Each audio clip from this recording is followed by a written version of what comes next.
તો છોટાઉદેપુરના બોડેલી પાસેથી આવ્યા છે સેતુ પાપડ, જે ખૂબ ફેમસ પાપડ છે. સ્પેશિયલી આપણા ત્યાં અહીંયા સહયોગ આપવા માટે આવ્યા છે. આખી ફેમિલી છે. કોણ છે, શેના માટે આવ્યા છે, ચલાવો. બોલો.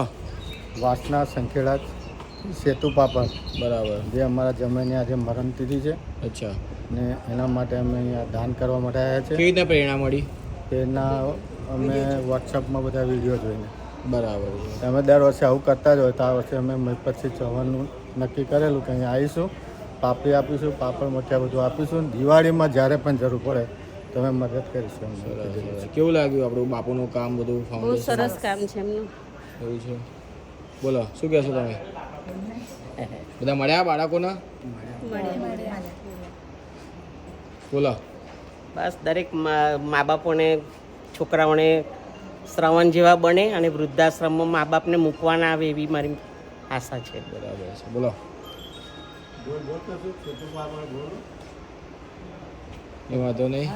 મેં પછી ફાઉન્ડેશન હતી પરિવારનો મેં આભાર માનીએ છીએ.